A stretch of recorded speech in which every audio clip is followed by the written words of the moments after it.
আচ্ছা, ব্রিফ যদি আপনারা করেন তাইলে আমি আর না করি, আর আমি করলে আপনারা কষ্ট করে। আসসালামু আলাইকুম ওয়া রাহমাতুল্লাহ। কেমন আছেন আপনারা? আমি বিশ্বাস করি আমার মতো আপনারাও ভালো নেই। আমি ঢাকা থেকে এসেছি কয়েকদিন আগে। এখানে অত্যন্ত অবুঝ একটি শিশুর সাথে পশুরা যে আচরণ করেছে, অত্যন্ত লজ্জাজনক বিষয়। তার বাবা এটার প্রতিকার চেয়ে একটা মামলা করেছিল। এই মেয়েটার জীবনের সর্বনাশ এর প্রতিকার চেয়ে, কিন্তু মামলা কেন করলো? ঝাল মেটানোর জন্য বাবাকে খুন করে ফেলেছে। আমরা এর নিন্দা জানাই, আমরা এটাকে ঘৃণা করি এবং এর জন্য আমরা দুঃখ এবং সমবেদনা জ্ঞাপন করছি। আমি জিজ্ঞেস করেছিলাম যাকে খুন করা হয়েছে তার স্ত্রীকে, ওনার নাম তো মন্টু রায় নাকি? হ্যাঁ, মন্টু দাস। ওনার স্ত্রীকে জিজ্ঞেস করেছিলাম যে উনি কি করতেন। বললেন যে উনি মুদির দোকানের কর্মচারী ছিলেন। মুরগির দোকানের কর্মচারী না, ব্যবসায় ওনার নাম। আমি জিজ্ঞেস করেছি উনি কর্মচারী ছিলেন। একটা মুরগির দোকানের কর্মচারী তিনি কতটুকুই বা আয় রোজগার করতেন এটা আপনারা বুঝতে পারছেন। তারপরেও তাদের সুখের সংসার ছিল, আয় যাই হোক, কিন্তু সেই সংসারটাকে একদম শেষ করে দিল, তছনছ করে দিল।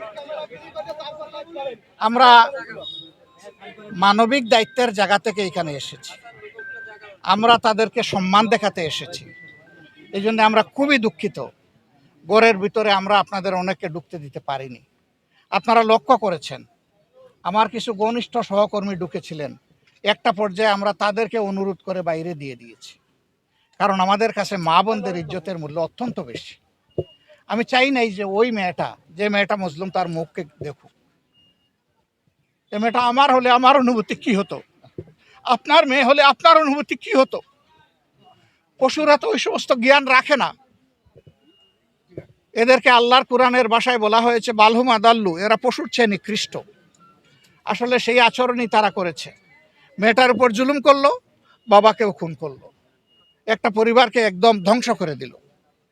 আমরা তাদেরকে আশ্বস্ত করেছি যে আমরা তাদের পাশে থাকব। আমি কুটে কুটে জিজ্ঞেস করেছি এ পর্যন্ত কে কে তাদেরকে সহানুভূতি দেখাতে এসেছেন। তারা সবগুলা খুলে বলেছেন। যারা এই সহানুভূতি এবং দেখিয়েছেন, সাহায্য করেছেন, আমি তাদের সকলকে ধন্যবাদ জানাই, অভিনন্দন জানাই এবং কৃতজ্ঞতা আদায় করি। সামাজিকভাবে এইভাবে যদি সবাই আমরা মজলুমের পাশে ছুটে আসি, তাহলে আলহামদুলিল্লাহ আমরা আশা করি যে মজলুমরা শক্তি পাবে এবং জালিমরা ভয় পাবে। জালিমদেরকে ভয় দেখাতে হবে, তাদের শাস্তি নিশ্চিত করতে হবে এবং দ্রুত শাস্তি নিশ্চিত করতে হবে। আর মজলুমের পাশে শক্ত হয়ে দাঁড়াতে হবে এই অনুভূতি নিয়ে যে সেই মজলুম ব্যক্তিটি আমিও হতে পারতাম। তখন আমার সমাজের কাছে আমি কি আশা করতাম? আমাদের কাছে দল ধর্মের কোনো ব্যবধান নেই, আমাদের কাছে মানবতা। মানবতা যেখানেই বিপন্ন হবে আমরা চেষ্টা করি সেখানেই গিয়ে হাজিরা দেওয়ার জন্য। মহান আল্লাহর পর ভরসা করে আমরা তাদেরকে আশ্বস্ত করে এসেছি আমরা প্রতি মাসে এই পরিবারের সাথে থাকব ইনশাআল্লাহ। তারা, এই বাচ্চারা তাদের বাবা জীবিত থাকা অবস্থায় যেভাবে চলেছে, এখন যেন তার চাইতে কমপক্ষে একটু ভালো চলতে পারে, সেই দিকে আমরা খেয়াল রাখব ইনশাআল্লাহ। আমরা এও বলেছি কুলের ছোট্ট শিশুটি, নবজাতক, তার বয়স 18 বছর না হওয়া পর্যন্ত আমরা এই পরিবারের সাথে প্রতি মাসে আছি ইনশাআল্লাহ। এদের পড়ালেখার খরচ, এদের জীবনের ব্যয় নির্বাহ, একটা সাধারণ পরিবারের যেটা, সেটার জন্য আমরা পাশে থাকব। মামলার ব্যাপারে আমরা অভিনন্দন জানাই তারেক রহমান সাহেব। আমি দেখেছি একটা ভিডিওতে, তিনি দায়িত্ব নিয়েছেন, তার দলকে দায়িত্ব দিয়েছেন। এটা একটা বিশাল কাজ। এই যে কাজের দায়িত্ব তিনি নিয়েছেন, আমি তাকে ধন্যবাদ জানাই।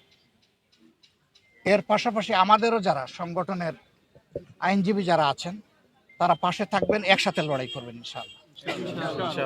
এদের শাস্তি যাতে নিশ্চিত হয়, ফাঁক ফোকরে যাতে এরা কোনোভাবে বেরিয়ে যেতে না পারে, আমরা সেই দাবি জানাবো প্রশাসনের কাছে, বিচার বিভাগের কাছে। সম্মানিত ভাইয়েরা, কষ্ট করে আপনারা এসেছেন আমাদেরকে কভার করার জন্যে। আমরা আসিয়ার ক্ষেত্রে বলেছি 90 দিনের ভিতরে এই বিচার নিশ্চিত করতে হবে। এখানে দুটি মামলা, একটা নির্যাতনের মামলা আর একটা খুনের মামলা।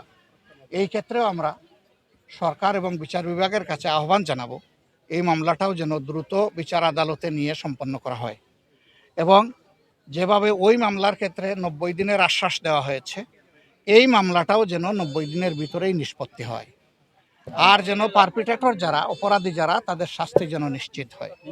আমাদের বার্তা খুবই পরিষ্কার, আমরা জালিমের বিরুদ্ধে এবং মজলুমের পক্ষে।